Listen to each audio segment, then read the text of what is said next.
mother made us promise never to look for our father, but when we found him, we finally understood why. The phone call came at 3:17 a.m., jolting me awake with a sound I'd never heard before. My mother screaming, not crying or upset, but raw, primal terror that made my blood freeze. Through the static and her gasping breaths, I caught fragments. He found us, and the symbols, and you have to run. The line went dead before I could ask what was happening. When I tried calling back, her phone went straight to voicemail. Daniel was already pulling on clothes when I pounded on his apartment door, his face grim as I explained the call. We'd been living in the same complex since college, close enough to look out for each other, but nothing had prepared us for this moment. The drive to our mother's house took 12 minutes that felt like hours, both of us silent as we processed what we might find. Her front door was hanging open, security chain dangling broken, and the living room looked like a tornado had torn through it. Furniture overturned, family photos scattered across the floor with their glass frames shattered, and on the white wall above the couch, someone had painted a symbol in what looked like dried blood, a circle with intersecting lines that hurt to look at directly. My brother Daniel found our mother's cell phone smashed in the kitchen sink, along with her laptop computer that had been deliberately destroyed with what looked like a hammer. The refrigerator door hung open, revealing that someone had methodically emptied every container and bottle onto the floor, creating a sticky mess that crunched under our feet. But it was the basement that made us both freeze in absolute horror. The concrete walls were covered floor to ceiling with photographs, hundreds of them showing Daniel and me at different ages, walking to school, playing in parks, sleeping in our beds. Someone had been watching us our entire lives, documenting every moment with the patience of a predator. In the center of one wall, written in the same dark substance as the symbol upstairs, were the words, "My sons will come home." Below that, an address in Oregon and a date, tomorrow's date. Our mother was nowhere to be found, but a trail of her blood led from the living room to the back door, where tire tracks in the mud showed a large vehicle had been parked. We called 911, but even as we spoke to the dispatcher, we both knew the police wouldn't be fast enough to save her. The detective who arrived an hour later listened to our story with growing skepticism, taking notes as we explained about our mother's warnings and the research we'd done about our father. Detective Rivers was a tired-looking woman in her 40s who'd clearly seen enough missing person cases to recognize the patterns, but she kept asking why we thought this was connected to a man our mother claimed to have left 30 years ago. When we showed her the basement filled with surveillance photos, her expression changed completely. She called for a forensics team and started making phone calls to federal agencies, her voice dropping to urgent whispers as she described what they'd found. While we waited for backup to arrive, she pulled us aside and explained that cults and extremist religious groups were a growing concern for law enforcement, especially those that had gone underground after initial investigations. She warned us that if our father was still active and had taken our mother, going to Oregon would likely be walking into a trap designed specifically for us. But she also admitted that standard police procedures moved slowly, and our mother might not have time for bureaucratic protocols to play out. The forensic team photographed everything, but they moved with methodical precision that made clear they were treating this as a crime scene rather than an emergency rescue situation. Daniel made the decision for both of us, while I was still trying to process the detective's warnings. He grabbed my arm and steered me toward his car, saying we couldn't wait for the system to save our mother when every hour might be her last. The drive to Oregon would take 8 hours if we drove straight through, and the address we'd found could be our only chance to find her before it was too late. Detective Rivers tried to stop us, warning that we were playing into our father's hands by responding exactly as he'd planned, but Daniel was already starting the engine. She pressed her business card into my hand and made me promise to call for backup the moment we had any information about our mother's location. As we pulled out of our mother's driveway, I looked back to see crime scene tape going up around the house where we'd spent countless holidays and family dinners. The last normal moment of our lives was disappearing in the rearview mirror, and we were driving toward a confrontation that had been building since before we were born. Daniel's hands gripped the steering wheel so tightly his knuckles were white, and I could see him making the same calculation I was, that we'd rather die trying to save our mother than live, knowing we'd been too afraid to try. We made our first stop at a 24-hour Walmart outside Portland, where we bought camping supplies, first aid equipment, and prepaid cell phones that couldn't be traced back to our regular accounts. Daniel had the foresight to withdraw the maximum daily limit from 3 different ATMs, reasoning that we might need cash if we had to disappear quickly or pay someone for information. While he loaded supplies into the car, I researched the address we'd found, discovering that it led to a rural area in the Cascade Mountains where property records showed large parcels of land owned by something called the Eternal Foundation Trust. The satellite images showed clusters of buildings surrounded by forest, but the resolution wasn't good enough to reveal details about security or how many people might be living there. I found a local news article from 6 months earlier about mysterious lights and sounds coming from the area, with neighbors complaining that authorities refused to investigate despite repeated reports of suspicious activity. One resident was quoted saying that people who asked too many questions about what went on up in those mountains had a habit of suddenly deciding to move away or simply disappearing altogether. The final stretch of highway leading into the mountains was eerily empty, with no traffic in either direction and abandoned gas stations that looked like they'd been closed for years. We passed a checkpoint that appeared to be unmanned, though I noticed security cameras mounted on poles that tracked our vehicle as we drove past. The radio in Daniel's car gradually lost signal until we were driving in complete silence, with only the sound of our engine and the wind through the trees. My stomach clenched with each mile as we climbed higher into wilderness that seemed designed to swallow people without a trace. Cell phone coverage had disappeared completely, cutting off our last connection to the outside world and making me understand why our mother had sounded so terrified during her final call. Whatever waited for us at the end of this road existed in a place where normal rules and protections didn't apply, where our father could operate without interference from anyone who might try to help us. The Oregon address led us to a compound hidden deep in the Cascade Mountains, accessible only by a winding dirt road that hadn't appeared on any of the GPS systems we'd tried. We'd stopped for gas in the small town of Cedar Falls, where the elderly attendant's face had gone pale when we mentioned we were looking for the address. He'd warned us that people who went up that mountain road sometimes didn't come back down, and that the locals had learned not to ask too many questions about what happened in those woods. The man's hands had shaken as he counted our change, and he'd muttered something about how the whole town had been different since those people moved up into the hills. When Daniel pressed him for more details, the attendant glanced around nervously before explaining that the local economy had become dependent on the compound's residents, who paid premium prices for supplies and services, but expected absolute discretion in return. Anyone who violated that understanding found their businesses boycotted and their families subject to harassment that forced them to leave town. The message was clear. We were entering territory where our father's influence extended far beyond his immediate followers. The compound itself was larger than we'd expected, dozens of buildings scattered across a valley, with gardens and livestock areas that suggested a completely self-sufficient community. As we parked at the main gate, a group of people in simple white clothing emerged to greet us with unsettling calm, as if they'd been expecting our arrival. A woman with prematurely gray hair and serene eyes introduced herself as Sister Margaret and said that our father was eager to welcome us home after so many years of separation. The way she said home made my skin crawl, and I noticed that the other followers kept their distance but never stopped watching us with expressions of barely contained excitement. Sister Margaret's voice had the practiced cadence of someone who'd delivered this speech many times before, welcoming confused and frightened people into a world they didn't understand. She gestured for us to follow her through the gate, explaining that all weapons and electronic devices had to be surrendered for the spiritual protection of the community. When Daniel hesitated about giving up his phone, Sister Margaret's smile never wavered, but two large men in white clothing stepped forward with expressions that made clear this wasn't a request. Sister Margaret led us through the compound with the practiced efficiency of a tour guide, pointing out the various workshops where members created goods for sale, the school where children learned true knowledge, and the temple where the community gathered for daily spiritual instruction. Everything looked peaceful and well-maintained, but there were subtle details that felt wrong. Security cameras disguised as decorative elements, windows that had been barred from the outside, and the way conversations stopped whenever we approached groups of residents. The people we met seemed genuinely happy, but spoke in the rehearsed phrases of those who'd been trained never to express doubt or criticism. Children as young as 5 or 6 wore the same white clothing as the adults and responded to questions with quotes from what sounded like prepared scripts about spiritual purity and family loyalty. When Daniel asked about our mother, Sister Margaret's smile never wavered as she assured us that all family reunifications were handled personally by our father, who would explain everything during our private meeting. She led us to a guest house where we could rest and prepare for the encounter, though the locks on the doors only worked from the outside and our cell phones had mysteriously stopped getting signal the moment we'd entered the compound grounds. The guest house was comfortable but clearly designed to be a holding area rather than genuine accommodation. The windows were fitted with locks that prevented them from opening more than a few inches, and the bathroom had no sharp objects or anything that could be used as a weapon. Daniel searched every inch of our room while I tried to process what we'd gotten ourselves into, both of us realizing that we'd walked willingly into exactly the trap Detective Rivers had warned us about. The furniture was bolted to the floor, and the electrical outlets had been sealed with permanent covers that would require tools to remove.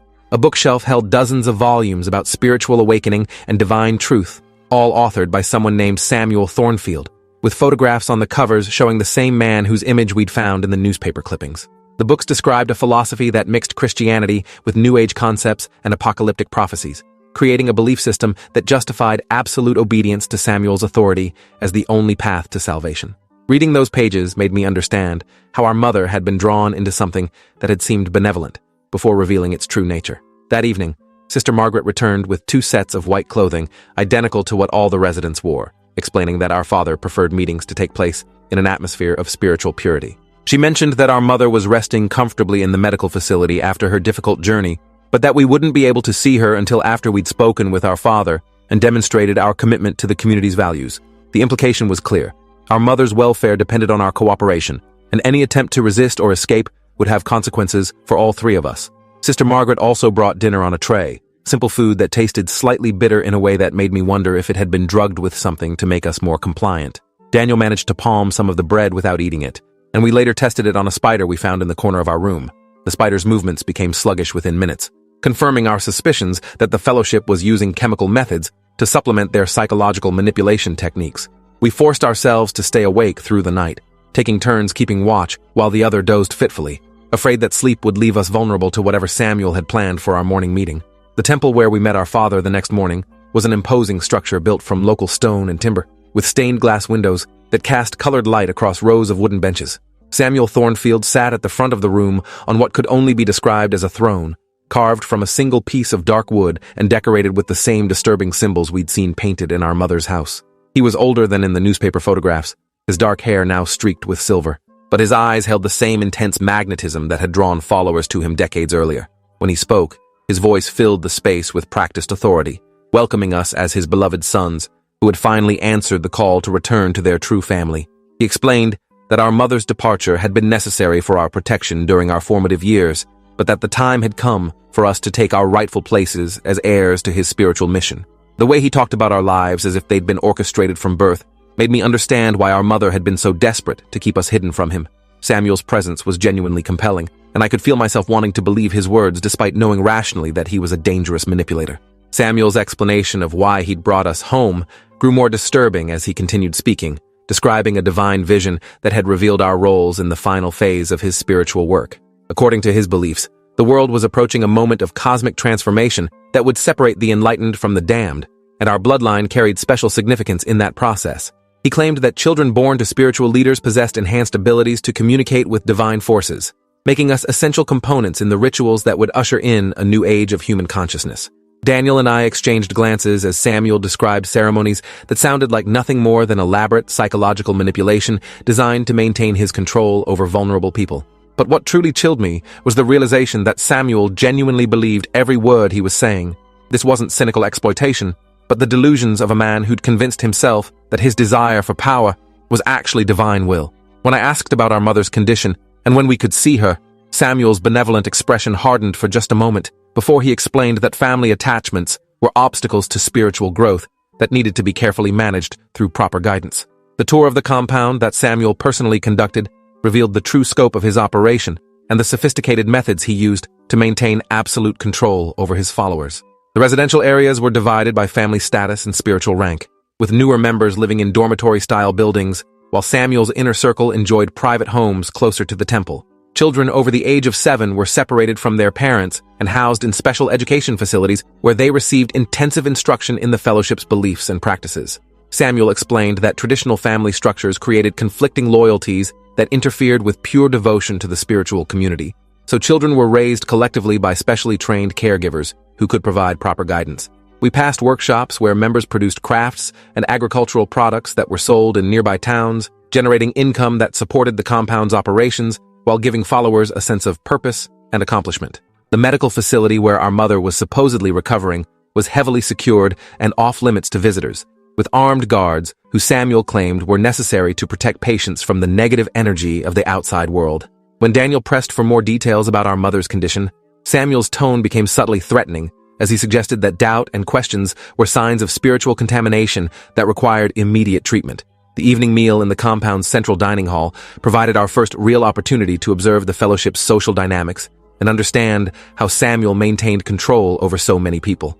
Hundreds of residents gathered for a communal dinner that began with extended prayers and readings from Samuel's writings, creating an atmosphere of shared ritual that reinforced group identity. The seating arrangements were clearly organized by status, with newer members relegated to tables furthest from where Samuel held court with his closest advisors. Children ate separately under the supervision of stern-faced adults who corrected their posture and monitored their conversations, ensuring that even casual interactions reinforced the community's hierarchical structure.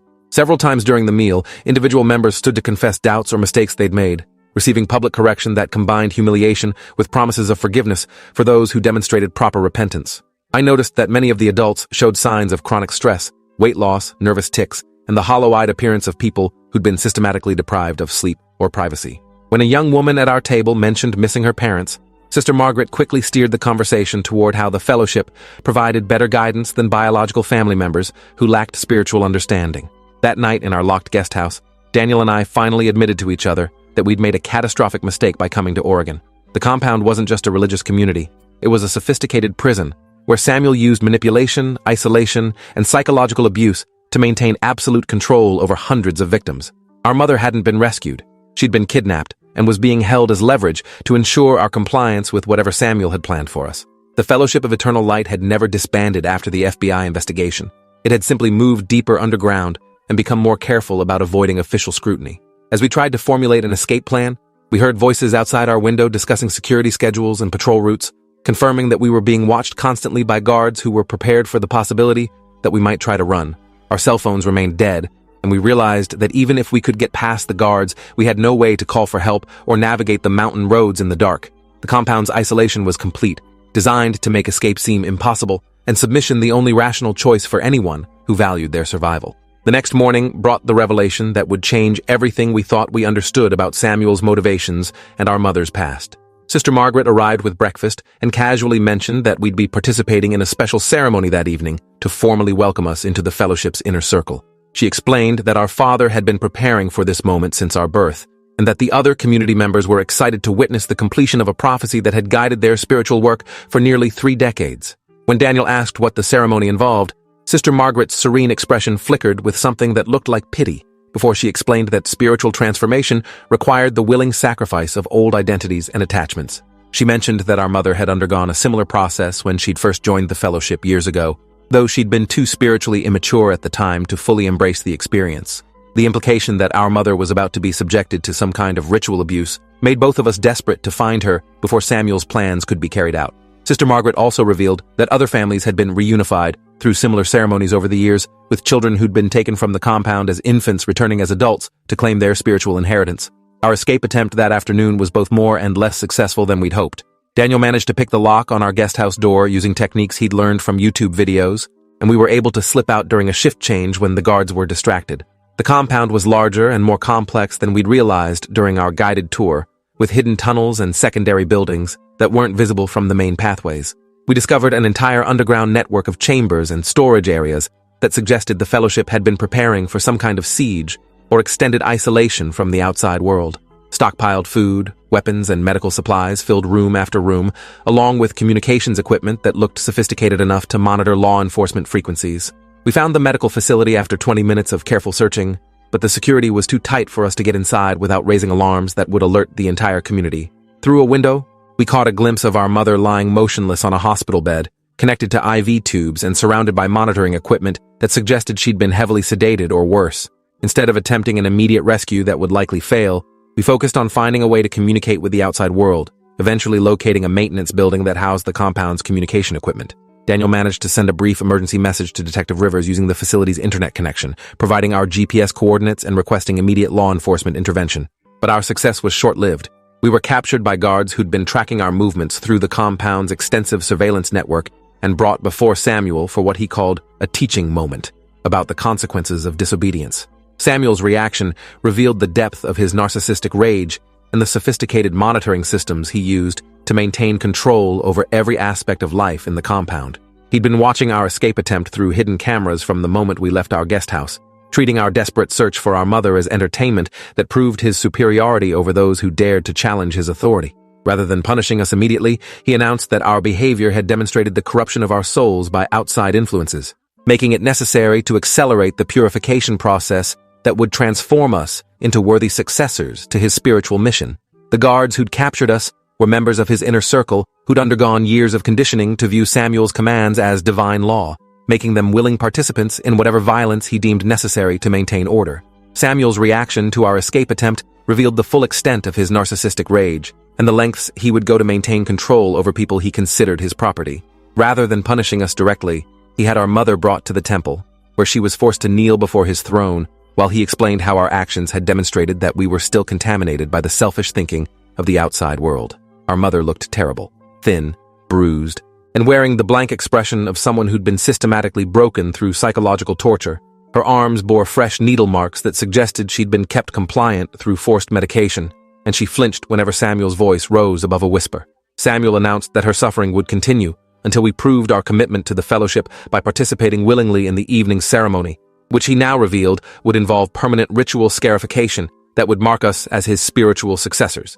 He claimed that the physical pain would purify our souls and bind us permanently to the community, making it impossible for us to ever leave or betray the sacred knowledge we would receive. The choice he presented was simple: submit to his authority completely, or watch our mother die slowly while we remained powerless to help her. The hours leading up to the ceremony passed with agonizing slowness as we were held in separate cells beneath the temple, each of us forced to contemplate Samuel's ultimatum without the comfort of each other's presence. My cell was tiny and windowless, with stone walls that wept moisture and a single bare bulb that provided harsh illumination around the clock. The psychological pressure was intense.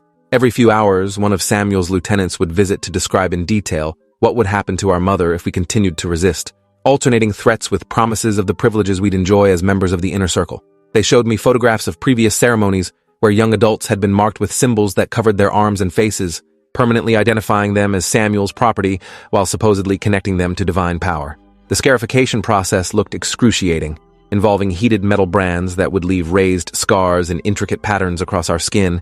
But what truly terrified me was the realization that Daniel and I weren't Samuel's first children to be brought back to the compound.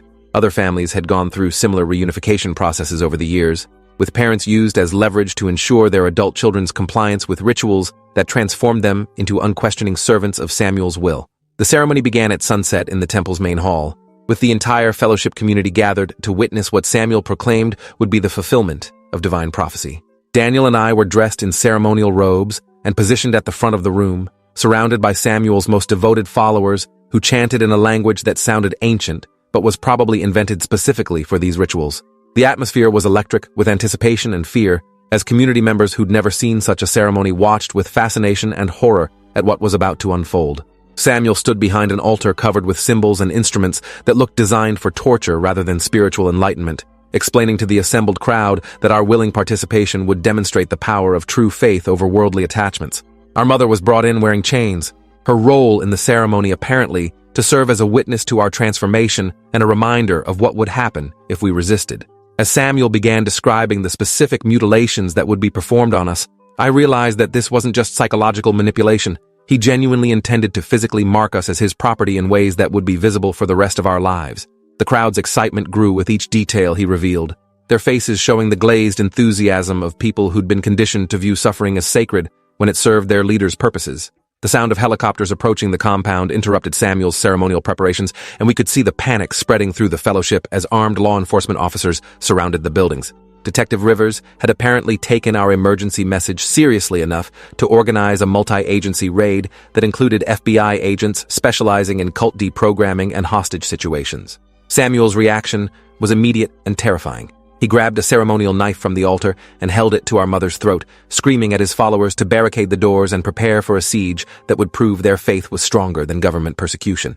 Chaos erupted as some community members tried to flee while others obeyed Samuel's commands to resist, creating a dangerous situation where any sudden movement could result in our mother's death. The law enforcement officers used bullhorns to demand Samuel's surrender, but he responded by claiming that divine forces had sent enemies to test the fellowship's resolve, and that martyrdom would guarantee their eternal salvation. Several of his inner circle produced weapons that had been hidden throughout the temple, transforming what had been a religious ceremony into an armed standoff with potentially dozens of casualties. The standoff lasted for 3 hours that felt like days, with Samuel alternately ranting about government conspiracies and whispering threats about what he would do to our mother if we made any attempt to signal the officers outside. Several fellowship members had already surrendered and been evacuated, but Samuel's inner circle remained loyal, apparently convinced that their leader's death would trigger some kind of spiritual transformation that would vindicate their years of sacrifice. As night fell, FBI negotiators tried to establish communication with Samuel, but he refused to engage in any discussions that didn't begin with acknowledgement of his divine authority. Our mother remained motionless in his grip, and I could see that she was fading from blood loss caused by the shallow cuts he'd been inflicting to demonstrate his control. Daniel and I were helpless to act without triggering a violent response that could end all 3 of our lives. trapped in a nightmare scenario where our father's madness had finally reached its logical conclusion. The temple had become a fortress where armed fanatics prepared to die rather than surrender their leader to authorities they'd been taught to view as agents of evil. While outside, law enforcement officers tried to find a way to end the crisis without massive bloodshed. The resolution came when Samuel's own paranoia turned against him. Convinced that some of his remaining followers were planning to betray him to the authorities, he began accusing his most loyal supporters of being government spies, planted to undermine his divine mission.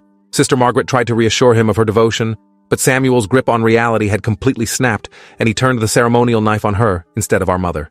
In the moment of confusion, as Sister Margaret fell bleeding to the floor, Daniel lunged forward and tackled Samuel, sending the knife sliding across the stone floor. I grabbed our mother and pulled her toward the temple's side door as FBI agents stormed into the main hall, shouting commands and taking control of the situation with professional efficiency. Samuel was subdued and arrested, his followers either surrendering peacefully or being taken into custody for questioning. The compound that had seemed so impregnable hours earlier was quickly transformed into a crime scene where investigators would spend months documenting the full scope of Samuel's operation and identifying all of his victims.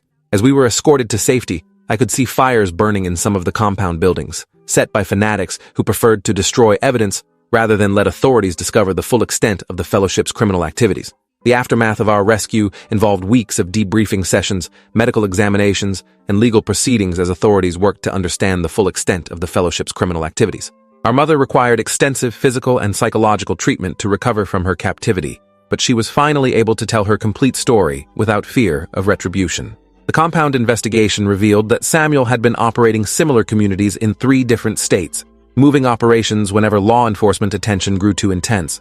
Hundreds of victims came forward with stories of abuse, financial exploitation, and forced separation from family members, painting a picture of systematic criminal enterprise that had operated for decades. Samuel Thornfield was charged with kidnapping, assault, tax evasion, human trafficking, and running an illegal organization, facing multiple life sentences that would keep him imprisoned forever. The other fellowship members were treated as victims rather than criminals, with counseling services and relocation assistance provided to help them rebuild their lives outside the cult's influence. Daniel and I testified at Samuel's trial, describing our experience and the systematic way he had manipulated and controlled his followers through isolation, fear, and false promises of spiritual salvation. 6 months later, we visited our mother at the rehabilitation facility, where she was learning to live without the constant fear that had shaped her adult life. She looked healthier than she had in years, and for the first time she was able to talk openly about our father without flinching or changing the subject. She apologized for keeping the truth from us for so long, explaining that she'd hoped we could live normal lives if we never learned about Samuel's existence. The therapy sessions had helped her understand that shame and guilt over her time in the fellowship had prevented her from seeking help earlier, allowing Samuel to maintain his hold over her through fear long after she'd physically escaped. We learned that several other former fellowship members had spent years hiding from Samuel, moving frequently and changing their identities to avoid being tracked down and forced to return. The facility's garden was peaceful in the afternoon sunlight, and as we sat together on a wooden bench, our mother finally explained why she had made us promise never to look for our father, because she knew that Samuel Thornfield's greatest skill was making people believe they wanted exactly what he planned to take from them anyway, and she'd feared that even as adults, we might be vulnerable to the same manipulation that had nearly destroyed her life decades earlier. Appreciate you watching this far. If you enjoyed it, drop a like, leave a comment, and subscribe so you won't miss the next story.